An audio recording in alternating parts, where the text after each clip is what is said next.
more or nothing.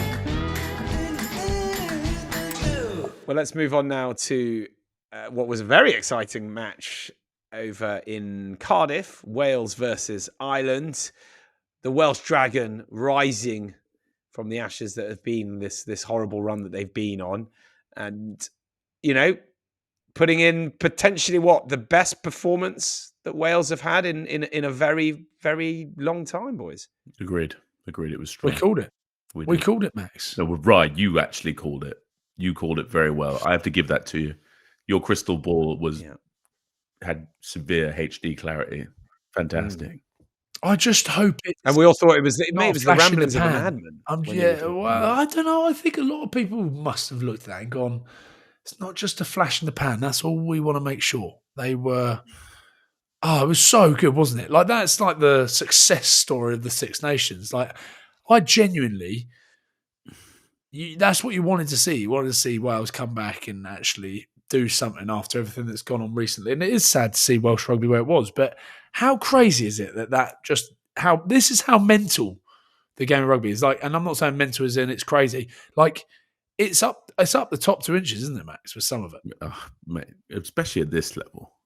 Do you know what I mean? Like, a lot of these guys have been around. They got to this level.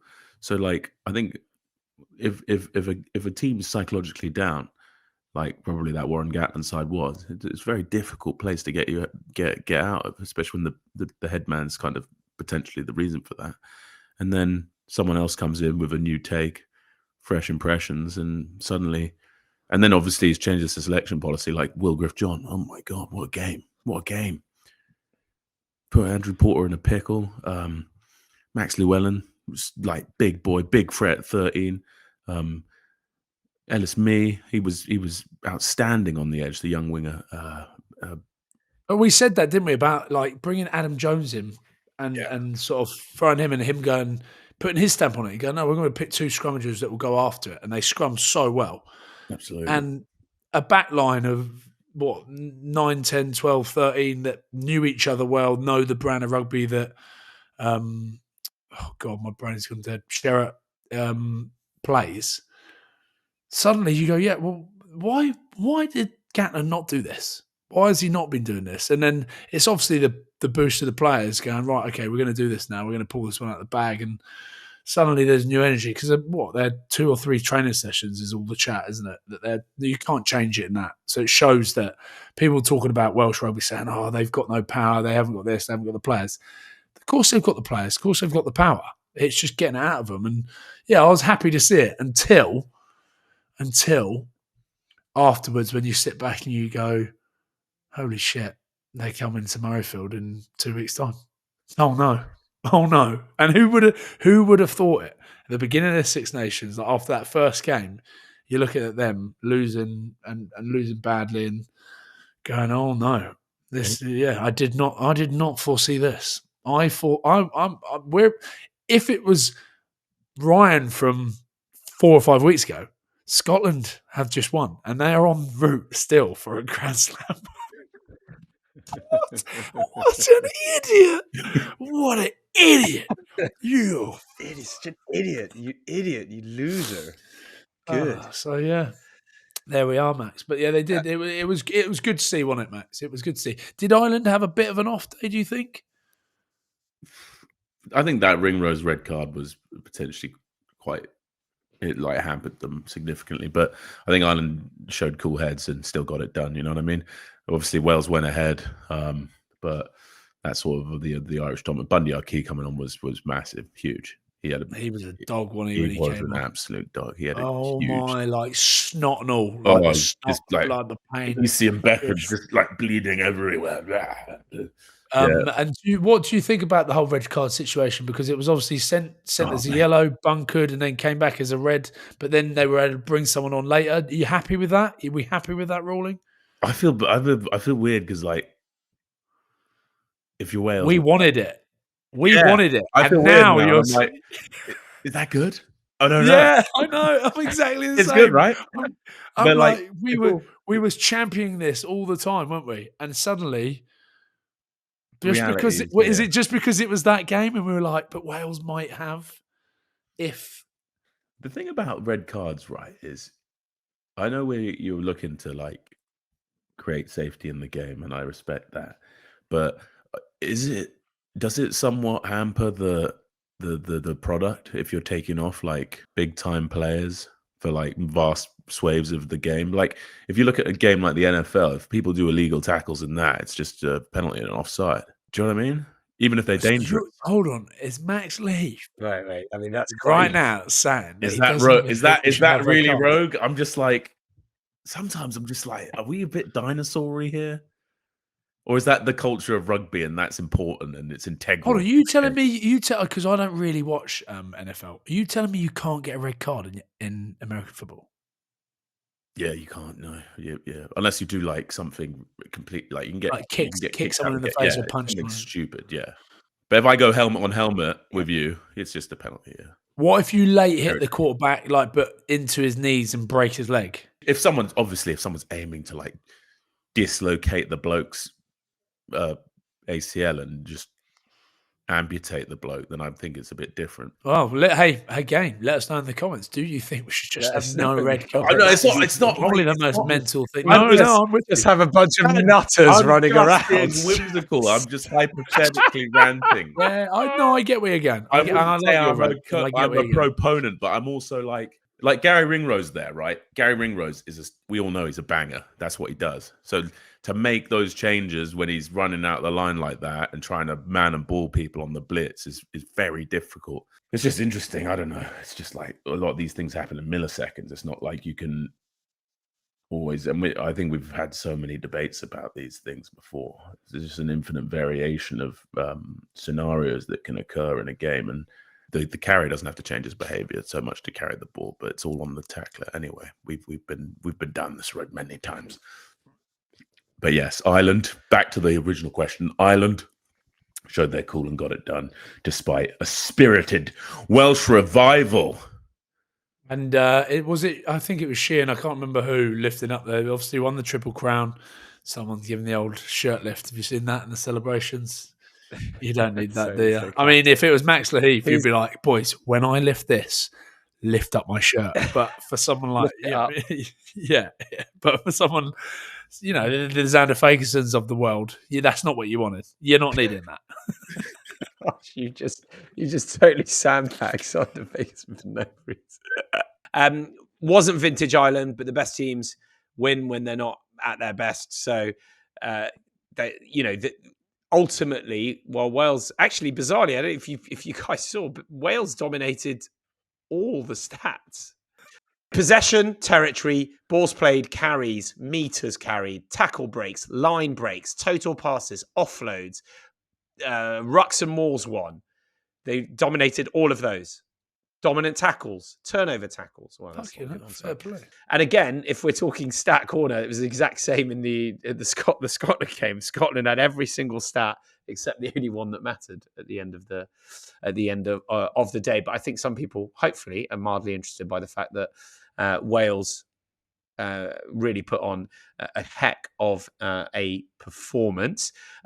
Quick one, Prendergast watch. Boys, we seem to like seeing how he's doing. Is he one of 3 fly halves right now, heading down under? Yeah, I said it last week. I think he's definitely thrown his hat in the ring, and I think he's up there. Yeah, he's in there. He's in the conversation. I'm not sure if he's stamped on it to go, but he's definitely in the conversation. By the way, how fucking big is his boot? He can bomb it, can't he? Hey, that little cheeky drop goal when he went through the whistle. Did you see that? No.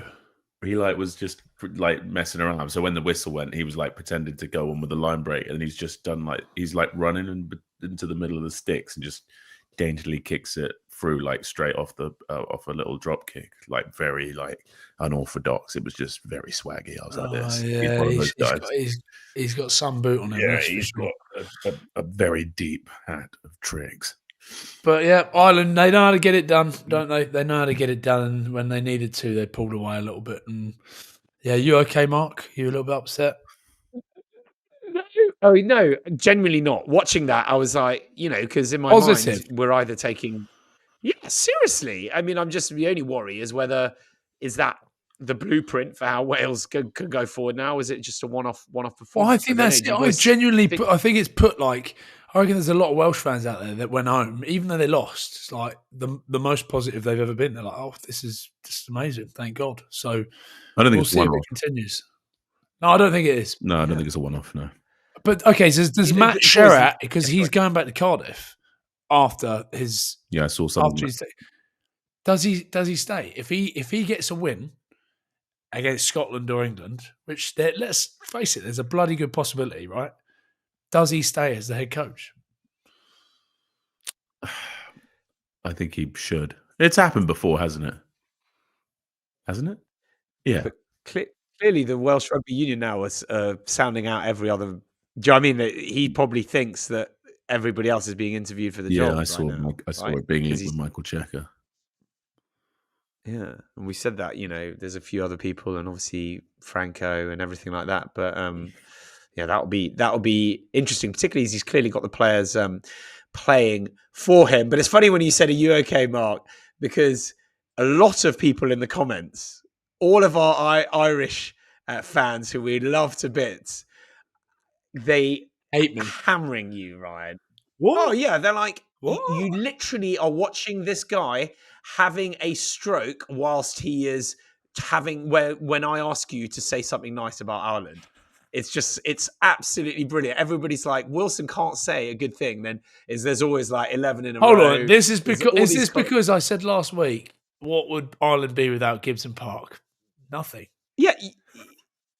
And then the next person was like, well, Conor Murray literally just made like he helped Ireland to beat the world champions. Well, thank you very much for commenting, helping the algorithm. I don't know why you're all so angry at me.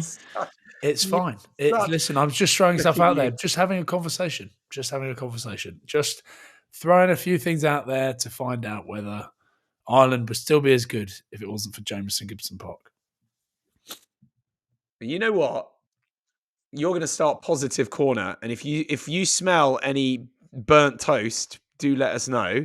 But you're going to do Positive Corner on Ireland right now. Ryan Wilson, go. Prendergast. One word. God, you disgust me. No, I'm joking. We have genuine Ireland fans that we love. Do we genuinely? Yeah, we do have Ireland fans. They come along. They're like the fans. No, I'm joking. Listen, I just said nice things there. It was great to see Wales do well, but Ireland know how to get it done. I said Ireland know how to get it done, and that is a very positive thing to say about Ireland.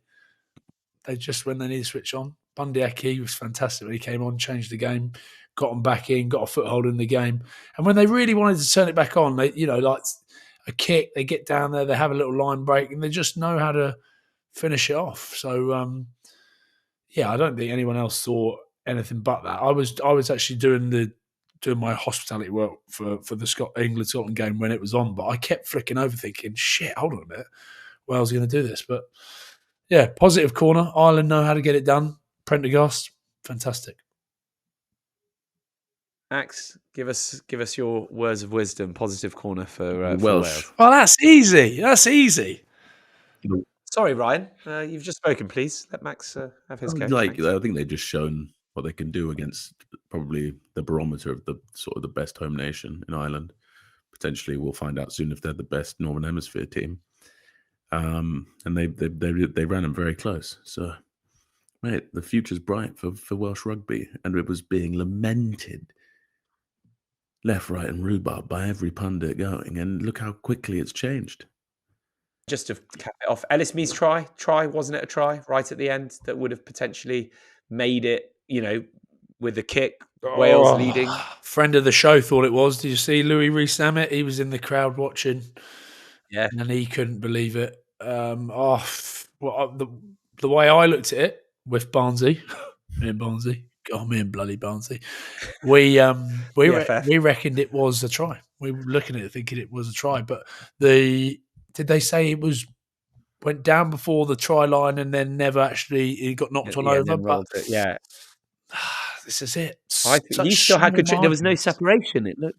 I know. It was. And that would have been because it was 18-all with 13 minutes left to play. And then at that point, I mean, obviously the end result wasn't the same. But in any case, Yeah. So basically, very close. Basically, Ireland should have lost.